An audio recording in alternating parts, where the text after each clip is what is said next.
So this is ACCA Amit Kumar, and I have invited everyone to be part of this introduction to IFRS and Ind AS session because IFRS is implemented globally around the world, and this word is the reason for my job in 2009. So I'm a member of ACCA, and I began my career into corporate training at Pyron Corporation on the subject of IFRS. Later, I worked with XSS Consulting, was part of KPMG during the peak season of IFRS during the period 2014 to 16. I was with KPMG, then a brief stint with TMF Group, and till recently I was director with Accounting Advisory Services BDO India and also head learning solutions Pan India for IFRS training and delivery of Ind AS. So this is my brief journey. Currently I am founder and CEO of Pramesha Business School at Dehradun. I am offering ACCA UK qualification to 10+2 and BCom graduates. Along with it, on weekends, I'm busy with the corporates, training corporate professionals, because my main profile has been dealing with chartered accountants, finance and accounting professionals, MBAs, ICWAs, CMAs, MComs, and BComs. Whosoever is working in finance and accounting field and requires to learn knowledge of IFRS or Ind AS has met me at some point in time, either has been part of my trainings when I was delivering on behalf of Pyron and KPMG and BDO, or have either met me on Ind AS implementation assignments. And I've traveled the length and breadth of the country in the last 10 years to deliver IFRS and Ind AS trainings. So with this, I move on to discussing introduction to IFRS and Ind AS. In my every session, I do it with excitement and believing that whosoever is listening is a layman. So if you already have knowledge of IFRS or Ind AS, please have patience with me because I'm catering to that last person who doesn't know about IFRS or Ind AS. So I treat everyone as a layman and begin fresh in every introduction session. So with this, I move on to introduction to IFRS. So where this word came into being. So the first question is, what is IFRS and how did it originate? Who were the people behind it? And how could they make it possible that the whole world is implementing something which is common in accounting? So this is like a triumph for the body, like who decided that they will be developing international accounting standards in future, and they will also be able to get it implemented globally. It is a big task which is done, and almost the whole world is using IFRS now. In India, we call it Ind AS. And I've also invited in this session, I've invited the aspirants of diploma in IFRS. I've invited the aspirants of ACC qualification who will be writing their strategic business reporting paper, and also invited CA final students who are going to write their financial reporting paper based on Ind AS. The reason for inviting all kinds of people and the ones who are writing their professional paper is that I teach IFRS in totality. I teach IFRS according to the standards. I teach Ind AS according to the standards, not through the subjects mentioned, like not chapter wise. I teach full IFRS and Ind AS, so which can be used by all these stakeholders who are interested in learning IFRS and Ind AS, and they can implement it in their respective subjects as well and easily pass. So my claim is that if anyone attends my sessions, they can pass any IFRS examination anywhere in the world. So that's the statement I make. I know this is a bold statement, but my experience and my confidence makes it possible. So in 1973, a group of 9 countries, or you can call it 9 or 10 because Ireland is part of UK. So there were a group of 9 countries who initially decided that they'll be developing common accounting standards, which should be international in nature. Even they had no idea whether this is going to be a big thing in future, that this is going to be a phenomena in future. So the first word they coined was, they coined the term International Accounting Standard, and they formed a committee known as International Accounting Standards Committee. This committee was responsible for issuing accounting standards. So the first standard they developed was IS1, Presentation of Financial Statements. So IAC was responsible for coining this term, International Accounting Standard. The first standard they issued was IS1, Presentation of Financial Statements. The second they introduced was on inventories, that is IS2 inventories. They had issued standards with the number IS3, IS4, IS5 and IS6 as well. Now someone who is trying to learn IFRS, they believe that when they Google IFRS, they feel that the list is incomplete because there is IS3 missing in the list or IS4 is missing in the list. But in reality, it is not missing. It is either withdrawn or it is either merged with any other accounting standard. So I was saying that when someone is going through this list, they feel that some of the standards are missing. And they also sometimes believe that they are not at the right website or the right content is the reason these standards are missing here. So in reality, they are not missing. ISB ensures that if they merge or withdraw any standard, they do not give the same number to that standard. Like if IS3 is no more relevant and applicable today, they will either withdraw it or merge it with other standard. So they will not give the same number to it. Even they do not give the same para number to a paragraph which is not relevant and applicable today. So you will, if you're reading the bare text of IFRS, you will feel that there is a para and there is a word deleted before it. It means that this used to exist, but it doesn't exist anymore. In similar fashion, after IS2, there is no standard which is relevant and applicable today. The next standard which is relevant and applicable today is IS7 statement of cash flows. And the series goes till IS41. So the last standard in year 2000, which was issued with the name of IAS, was IS41 agriculture. Now in the journey of 27 years, they developed around 41 standards. Some of them got merged, some of them got withdrew, and they issued new standards against them. But in year 2000, they felt that they need to get it implemented now. And the first question which arose was how to get implemented. Why will the countries or the national accountancy bodies agree to implementation, and what should be the way out? So they thought that they have grown such that the IAC committee, International Accounting Standards Committee, should become International Accounting Standards Committee Foundation, and they decided to establish a new body known as IASB. So IASB was established in 2001, and the role of IASB thereafter was to issue standards. They were monitored or supervised by International Accounting Standards Committee Foundation. This IAC Foundation is today, it is known as IFRS Foundation. The next question arises how it is truly international in nature.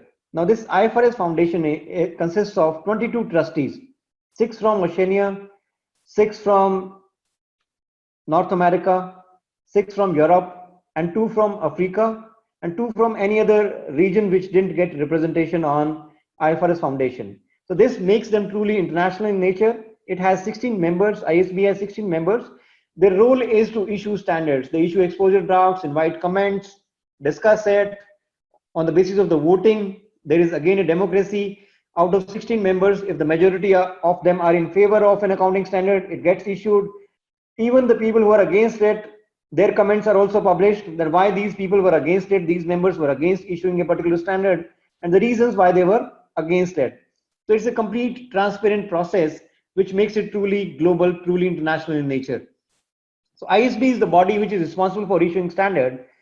Now when they got established, they coined a new term, IFRS. They said that whichever new standard they'll be issuing from now onwards, they'll be terming it as International Financial Reporting Standards, and the requirement or the need of the hour was how to get it implemented. So the first standard which was issued was first time adoption of IFRS. IFRS 1 was the need of the hour, that how do I get it implemented? Now why it was needed? It was needed because there was a standard known as IS 8 accounting policies. There was a standard known as IS 8 accounting policies, which said that if there is any change in accounting policy, we need to apply the effect retrospectively. Now, in the absence of IFRS 1, what would have happened that if the previous GAAP is converged to or adopted to a new GAAP, IFRS, in the absence of IFRS 1, they had to apply IS 8 accounting policies. And if all the countries and all the national accountancy bodies would have applied IS 8, it would have meant apply the effect retrospectively. Retrospectively means as if we have been doing since the beginning, that we have been using IFRS since the beginning. That would have been the way of implementation, which was very tough and cumbersome, complex. Everyone would not agree to it, to assume as if they have implemented IFRS since the beginning, which is not possible because some of them are in existence for more than 100 years. Some of them got newly incorporated in the last 8 years. So every company, different requirement, different assets, different liabilities, a different set of financial position. But we wish to make them believe that they have applied the effect retrospectively, so which was not possible. So a facility standard, I call it a facility standard, that a facilitation was given in the form of IFRS 1 first time adoption of IFRS, which said that to every line item, they gave an optional exemption. Now this optional exemption meant that there is an optional exemption to apply the effect retrospectively, that you can carry forward the same value. If there is a property, plant and equipment, you can carry forward it as at deemed cost. Whatever is the carrying amount according to previous GAAP, you can carry it forward at same value. If there is foreign currency translation reserve, you can reset it to zero. So there are options given to you. If you want to apply the effect retrospectively, you can do so. But if you want to avoid applying the effect retrospectively, you have an option. You can avail that optional exemption. There were some of the areas which required mandatory exemption. Mandatory exemption, like in the case of estimates. Now, IS 8 said that if there is any change in estimate, we'll apply the effect prospectively. IS 8 had change in estimates as applying the effect prospectively. Prospectively means today and tomorrow. Now, to avoid applying the effect retrospectively to estimates, they made it mandatory that if it is an estimate, there is a mandatory exemption not to apply the effect retrospectively. Please move on. In similar manner, if there was any financial instrument which is already settled, there is no point applying the effect retrospectively. So there are 3 or 4 items like valuation of non-controlling interest. So there are 3 or 4 items which are in the category of do not apply the effect retrospectively, and it is done mandatory exemption, and there is an optional exemption. Hope you got to know the rule of the first standard which was issued by ISB. This was the need of the hour. Thereafter, what happened? Whatever standards they issued, they coined the term IFRS and they started naming them IFRS 2, IFRS 3, IFRS 4. If you notice, recently we got the standard for revenue, that was IFRS 15, revenue from contracts with customers. In India, it is known as Ind AS 115. I'll come to this question, how it is related to India. I'll come to this point. How is Ind AS related to IFRS? So don't worry. Just have some patience. So I know what is going on in your head. I'll be answering all the questions. So just relax and enjoy it. IFRS 16 is the standard on leases which was recently issued in India and globally applicable from 1st January 2019. IFRS 17 is the standard which was supposed to be implemented from year 2021, then was postponed to 2022. Now a new date has come up that it will be implemented from 2023. So they have postponed it. Now in future, if any new standard comes up, it will be coming in with the name of IFRS 18, IFRS 19, IFRS 20. Now when these standards were issued, there were confusions sometimes which were not cleared through the standard. There were some interpretations which required clarity. Some paragraphs required clarity and confusion, like there was a standard on construction contracts IS 11. There is a standard on revenue IS 18. But the real estate industry was in confusion which standard is applicable to them. Because going by the word construction contracts, it seems that IS 11 is applicable to them. But if they go by the provisions of IS 18 revenue sale of goods, the standard applicable to them is actually IS 18 revenue. But it was being used according to their convenience or was misinterpreted. So in that scenario where there is a interpretation required, a new body was formed which is known as Standards Interpretation Committee. And whatever interpretation they issued and they named it SIC 1, SIC 2, SIC 3, SIC 4. Suppose there was an interpretation required for barter transactions, they issued it in the name of SIC 31. For the interpretation relating to IS 11 and IS 18, the interpretation issued was IFRIC 15, agreements for construction in real estate. Now you must be wondering what is SIC and what is IFRIC. If you remember, I said that the standards which were issued before year 2000, they were named as IS, and the standards which were issued after the year 2000, they were coined or given a new name, IFRS. In similar manner, the interpretations issued before year 2000 were named as SIC. The interpretations issued after year 2000 are named as IFRIC, IFRIC 15, agreements for construction in real estate. So a big question that shall I learn IS or shall I learn IFRS? Do I need to learn these interpretations? So for the general purpose, everyone doesn't study these interpretations. They're used by an accountant only when they face these issues. So these are rarely used, is the reason most of the people study IFRS and IASs. But is there any difference between IAS and IFRS? There is no difference between IAS and IFRS. There is no difference between SIC and IFRICs. All the ISs which are relevant and applicable, all the IFRSs which are relevant and applicable, all the SICs which are relevant and applicable, all the IFRICs which are relevant and applicable, they are all considered to be IFRSs of today. There is no difference. Even if you are using an interpretation to present an item of financial statements, if you are using any IAS standard, if you're using any IFRS standard, if you're using any IFRIC interpretation, in all the circumstances, you are actually following IFRSs of today. So there is no difference between IAS and IFRS. I hope you got to know the difference. The difference is simple. The standards issued before year 2000 are known as ISs. The standards issued after year 2000 are known as IFRSs. So any questions till now? If you have any concerns, any questions till now, I can address them before I move on. Hope you're comfortable. If anyone has any question till now, please ask. So if I don't get a reply, I normally assume yes, Hansita. I'll hand over the mic to you. Yes. Okay. Yes. Just a small query. Interpretation versus standard, what is the difference? Interpretation versus standard, the difference is that, okay, the difference is that suppose in IS 11 construction contracts and IS 18 revenue, the confusion was that if a flat is sold, and if a flat is sold, whether IS 11 will be applicable to them or IS 18 is applicable to them. Now, when you book a flat, you get the possession after 3 years or 4 years. But the seller, what he does, they book the revenue in advance and they say that percentage of completion is applicable to them. They follow the guidelines of IS 11 construction contracts and apply the revenue and cost of sales for that flat ahead of when they actually give the possession to the buyer. The buyer will get possession after 4 years.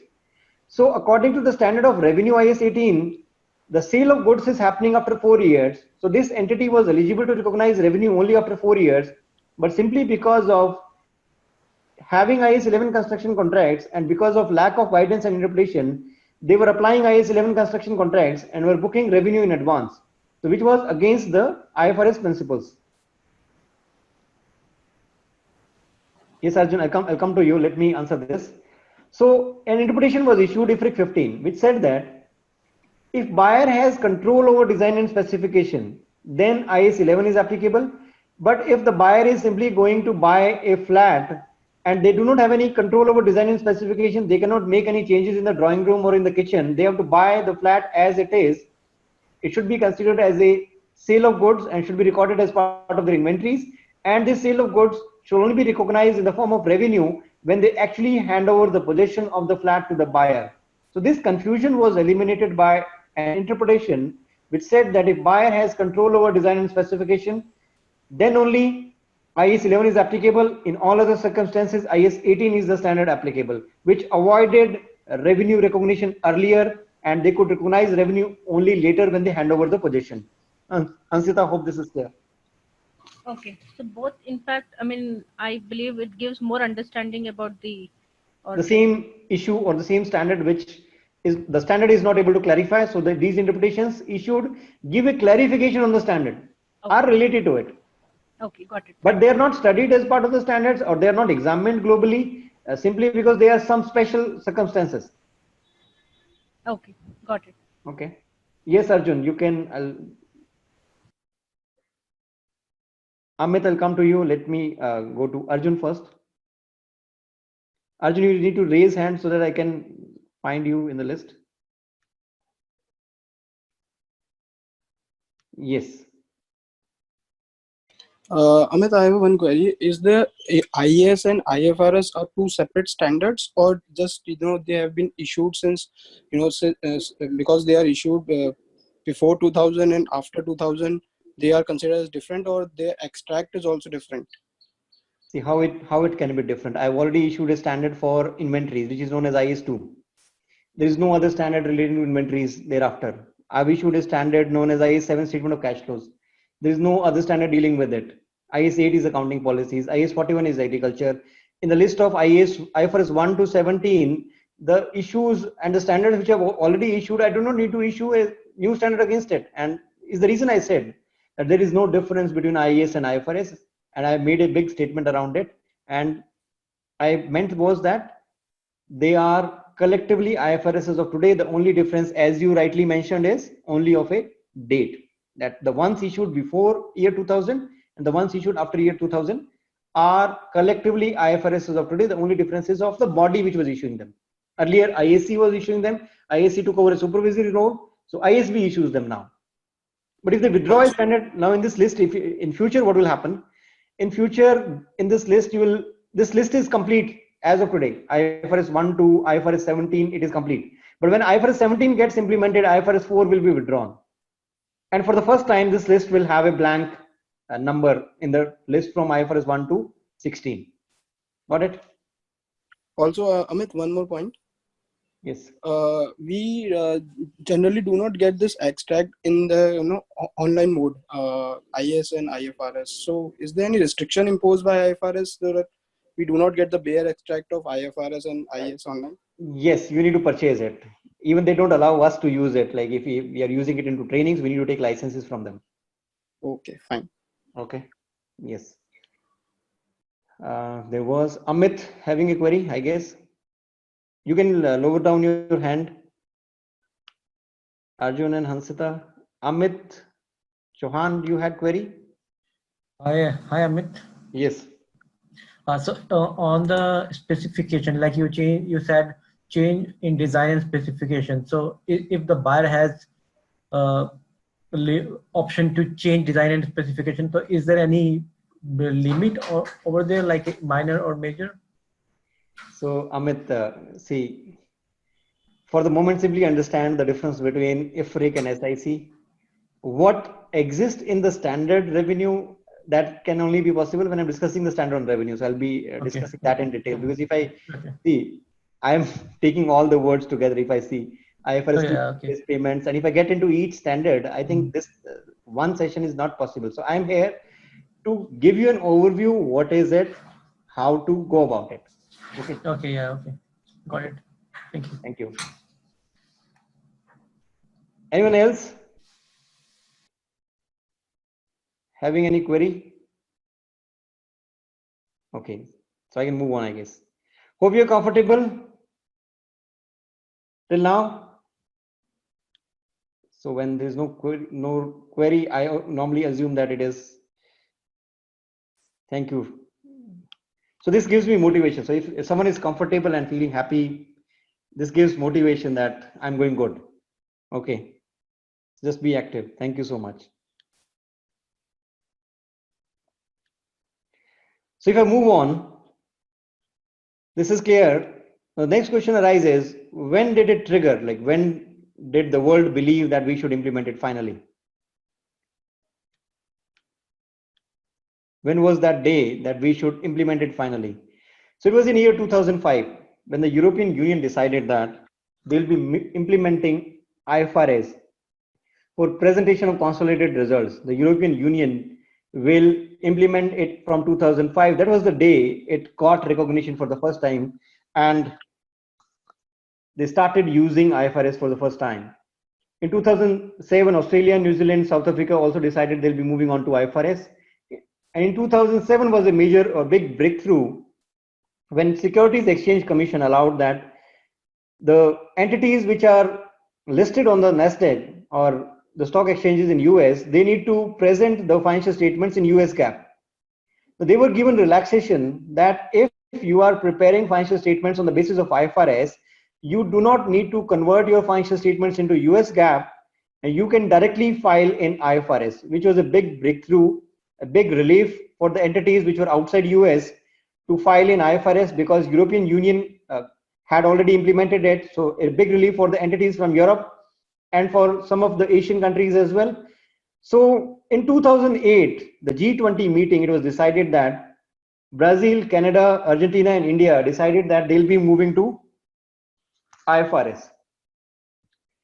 So I decided to do ACCA in December 2007, and in 2008, our Prime Minister was signatory in G20 meeting that will be implementing IFRS in India from 1st April 2011, which was the reason for my job in 2009. So my first job was to train finance and accounting professionals or CAs in India in 2009, because I had studied IFRS into my curriculum in year 2008. So this decision actually made my career, and it changed. It became the reason for coming into training on IFRS. So in 2011, we were supposed to move to IFRS, but we postponed it. It actually happened from 1st April 2015 was the date of transition.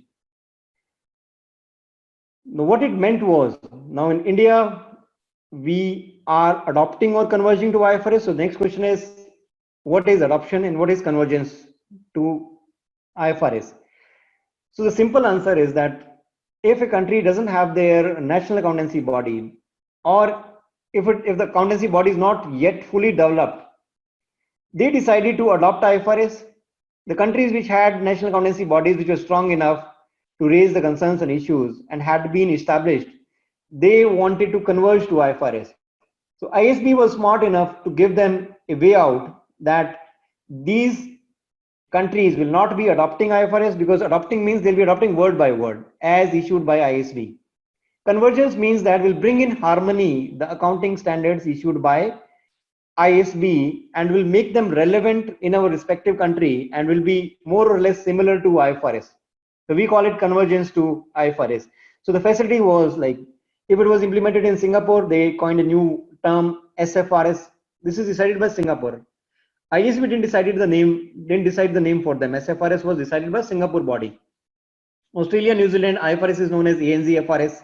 India, it is known as NDS. Bhutan, it is known as BFRS. In similar fashion, Nepal, Sri Lanka, wherever it is implemented, they coined a new term and prefixed it. Prefixed it means IAS 1 is the standard for presentation of financial statements. In India, IND-AS 1 will be the standard for presentation of financial statements. IAS 2 is the standard for inventories. In India, it will be IND-AS 2 inventories. If there is no IAS 3, 4, 5, 6, there will not be any IND-AS 3, 4, 5, 6 that will exist. The next standard that will exist will be equivalent to IAS 7. IAS 7 is statement of cash flows, IND-AS 7 statement of cash flows. Now, with this change, this is a big change. You can call yourself international accountant. You can call yourself a truly global resource if you have knowledge of IFRS. Many of the people are ignorant of this fact, and if someone asks them, in spite of having knowledge of IFRS, if someone asks them that do they know IND-AS, some people are confused that they are yet to learn IND-AS.